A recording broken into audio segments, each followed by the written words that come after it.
नमस्कार दोस्तों, आपका अपने Rekha Narayan women in baby care channel में बहुत बहुत स्वागत है। आज हम ओवरी के बारे में बात करेंगे कि ओवरी का साइज क्या होता है, ओवरी पर स्ट्रेस का क्या असर पड़ता है, ओवरी सिस्ट खतरनाक होती है कि नहीं। यानी हम पूरी डिटेल्ड ओवरी के विषय में जानकारी लेंगे। साथ ही साथ हम ओवरी के अंदर ब्लड सर्कुलेशन को किस तरीके से बढ़ाएं कि कौन सा खान पान यूज़ करें ताकि ओवरी का जो ब्लड सर्कुलेशन है वो बहुत अच्छा रहे और हमें माँ बनने में कोई भी समस्या पैदा ना हो। तो मैं आज आप सभी के लिए ओवरी के विषय में पूरी जानकारी लेकर आई हूँ। इससे पहले यदि आपने मेरे चैनल को अभी तक सब्सक्राइब नहीं किया है तो सब्सक्राइब कीजिए नई नई जानकारियों के लिए। और साथ ही साथ आप मुझे इंस्टाग्राम और फेसबुक पर भी फॉलो कर सकती हैं। ज़्यादातर लोगों को अपने फेफड़ों, लीवर और दिल के बारे में तो बहुत अच्छी जानकारी रहती है, लेकिन सेक्सुअल हेल्थ एक ऐसी चीज़ है जिसके बारे में शायद सभी न जानते हों। सेक्सुअल हेल्थ एक ऐसा विषय है जिसके बारे में बात करने में खासकर महिलाएं अक्सर झिझकती हैं। इसी वजह से कई ऐसी ज़रूरी बातें हैं जिनसे वह अनजान रहती हैं। जानकारियों के अभाव का नतीजा यह निकलता है कि उन्हें कई तरह की दिक्कतों का सामना करना पड़ता है। ऐसा ही एक अंग है ओवरी, जिसके बारे में शायद ही हम ज़्यादा बात करते हैं या ज़्यादा जानते हैं। यह शरीर का वह हिस्सा है जहाँ पर औरत को माँ बना सकने वाले अंडे बनते हैं। अंडे वही जो स्पर्म या शुक्राणु के साथ मिलकर एक नई जीवन को जन्म देते हैं, यानी बच्चा पैदा करते हैं। ओवरी से जुड़ी कुछ बातें आपको पता होनी चाहिए, इसलिए आज हम आपको महिलाओं के अंडाशय यानी ओवरी के विषय में कुछ ज़रूरी बातें बता रहे हैं। साथ ही साथ ये बताएंगे कि आप ऐसा क्या खाएं जिसको खाने से आपके ओवरी का ब्लड सर्कुलेशन बिल्कुल फिट रहे और साथ ही साथ आप माँ बनने की तरफ एक अच्छा और सुखद कदम बढ़ाएं और आपको कोई टेंशन भी ना हो। बात करते हैं कि ओवरी पर क्या स्ट्रेस का असर पड़ता है। तो जी हाँ, ज़रूर। जिस समय आपकी ओवरीज अंडे बना रही होती है उस प्रक्रिया को ओवुलेशन कहा जाता है। अगर आप स्ट्रेस में हैं तो इस प्रक्रिया पर भी इसका बहुत ज़्यादा असर पड़ता है। यानी अगर आप वाकई बहुत ज़्यादा स्ट्रेस में हैं तो आपकी ओवरीज अंडे बनाना बंद कर देगी। इसलिए हमेशा खुश रहें, स्वस्थ रहें, ताकि आपका जो अंदरूनी हिस्सा है शरीर का वो भी स्वस्थ रहे। यदि आप स्ट्रेस लेती हैं तो केवल ओवरी पर ही नहीं बल्कि आपके शरीर के हर एक अंदरूनी अंग पर इसका बहुत प्रभाव पड़ता है और आपको बीमारियां घेर लेती हैं। इसलिए जितना हो सके आप स्ट्रेस से दूर रहें। अब बात करते हैं, क्या ओवरियन सिस्ट खतरनाक होती हैं? तो हम आपको बता दें कि ओवरियन सिस्ट होना एक काफ़ी आम बात है। सिस्ट का मतलब ओवरी में गांठ हो जाती हैं। अधिकतर मामलों में सिस्ट खतरनाक नहीं होती।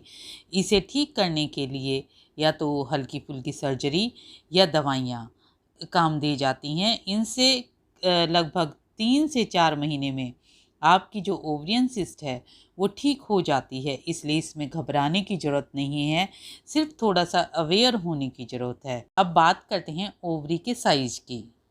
शरीर के ज़्यादातर अंग उम्र के साथ एक साइज पर आकर रुक जाते हैं, लेकिन ओवरीज हमेशा बदलती रहती है। ये उम्र के साथ और पीरियड्स के दौरान साइज में बदलती रहती है। जब ये अंडा बना रही होती है तो इसका आकार लगभग 5 सेंटीमीटर तक बढ़ जाता है। वहीं अगर ओवरी में सिस्ट यानी गांठ हो जाए तब भी इसके आकार में फ़र्क पड़ता है। हालांकि ओवरी का साइज बढ़ना कम होना कोई घबराने का विषय नहीं है, क्योंकि ये एक प्रक्रिया के दौरान ही होता है। मोनोपोज के बाद साथ ही इसका आकार बदलना बंद हो जाता है और उल्टा ये सिकुड़ने लग जाती है थोड़ा बहुत। हमने बात की ओवरी के साइज की, यानी अगर इसका साइज घटता बढ़ता रहता है तो आपको घबराने की ज़रूरत बिल्कुल भी नहीं है। अब बात करते हैं ओवरी के सर्कुलेशन टिप्स की, यानी ब्लड सर्कुलेशन कैसा होना चाहिए, उसका अगर हम क्या चीज़ खाएं, क्या ऐसा खाना खाएं, क्या ऐसी सब्जियां खाएं जिससे हमारे शरीर का और साथ ही साथ हमारी ओवरी का ब्लड सर्कुलेशन बिल्कुल ठीक रहे। ब्लड सर्कुलेशन सही तरीके से न होने पर मांसपेशियों में ऐंठन, सुन्न होना, पाचन संबंधित समस्याएं, हाथ या पैरों का ठंडा हो जाना और बदन में दर्द होना जैसी दिक्कतें होती हैं, जिसके लिए लोग व्यायाम या फिर दवाओं का सहारा लेते हैं। यदि ओवरी का ब्लड सर्कुलेशन ठीक नहीं है तो ना ही तो वो अंडे बनाएगी, ना ही आप की जो प्रजनन क्षमता है वो बेहतर हो पाएगी। इसलिए ब्लड सर्कुलेशन ओवरी का होना बहुत ज़्यादा ज़रूरी है सही। इसके अला मैं आपको जो बता रही हूँ वो है कि कौन सी सब्जियाँ हैं जो शरीर में रक्त संचार को सही करके और आपकी मदद कर सकती हैं ब्लड सर्कुलेशन को ठीक करने में। इसके लिए सबसे पहला जो आता है हमारा वो है लहसुन। लहसुन का काम सिर्फ खाने का स्वाद बढ़ाना ही नहीं बल्कि यह एक औषधि है। इसका उपयोग कई बीमारियों में किया जाता है। इसे खाने से शरीर में ब्लड सर्कुलेशन बेहतर होता है। एक शोध में पाया गया है लहसुन के अंदर एलिसन होता है जो एक सल्फर यौगिक है। यह आपकी रक्त वाहिकाओं को आराम देता है और ब्लड सर्कुलेशन को बेहतर बनाने का काम करता है।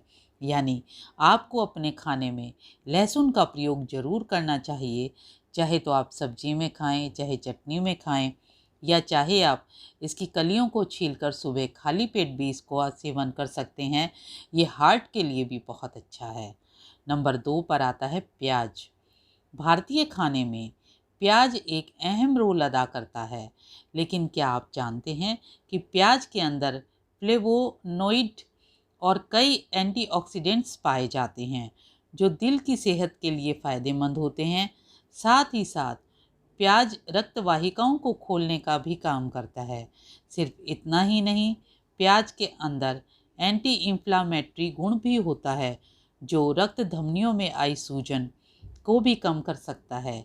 यानी आप अपने डाइट में दूसरे नंबर पर प्याज ज़रूर रखिए, ये बहुत फ़ायदा देता है और जो गर्भाशय में अक्सर सूजन आ जाती है उसको भी ये कम करता है। नंबर 3 पर आता है दालचीनी।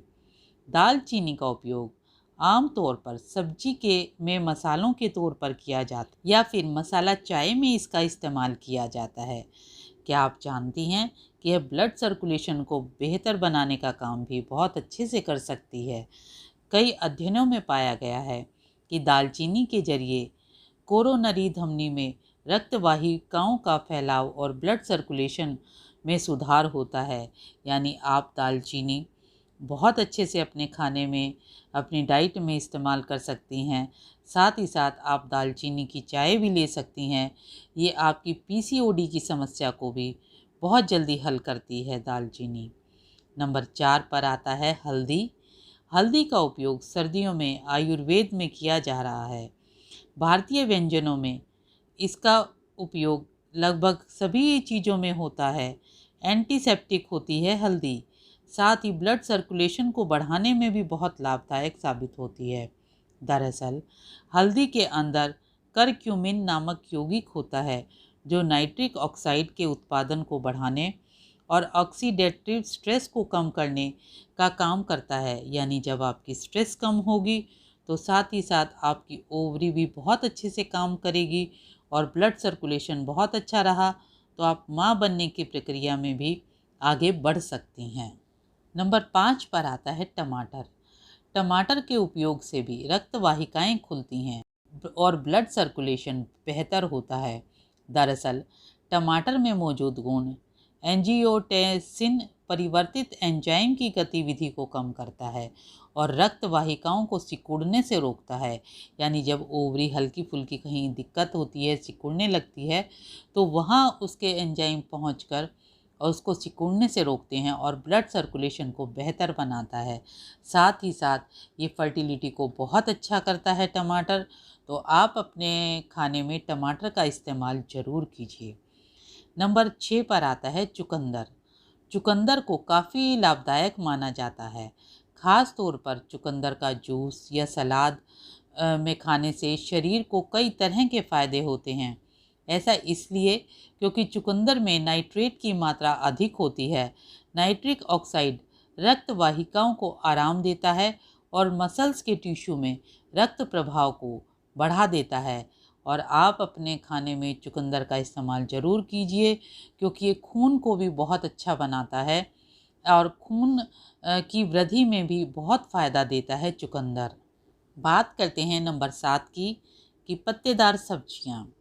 पत्तेदार सब्जियां खाने की सलाह हम आपको कई बार देते हैं, अपनी पिछली वीडियोस में भी दे चुके हैं, क्योंकि ये सेहत को कई तरह से फ़ायदे पहुंचाती हैं। साथ ही साथ ब्लड सर्कुलेशन को भी बढ़ाती हैं। पालक, मेथी, कोलार्ड साग जैसी सब्जियां, इनमें सब में नाइट्रेट पाया जाता है, जिससे शरीर में नाइट्रिक ऑक्साइड बनता है।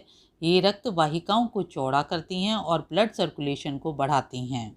तो आज हमने आप सभी के साथ बात की ओवरी की, कि ओवरी का साइज क्या है, ओवरी पर स्ट्रेस का कितना असर पड़ता है, साथ ही साथ कि ओवरी सिस्ट क्या होती है और कितनी खतरनाक हो सकती है। उसके अलावा ओवरी में ब्लड सर्कुलेशन को किस खाने के ज़रिए हम बढ़ा सकते हैं और बहुत ही अच्छा कर सकते हैं, ताकि ओवरी में यदि ब्लड सर्कुलेशन अच्छा रहता है तो आपकी फर्टिलिटी भी बहुत बढ़िया रहेगी और आप बहुत जल्दी माँ बन पाएंगी।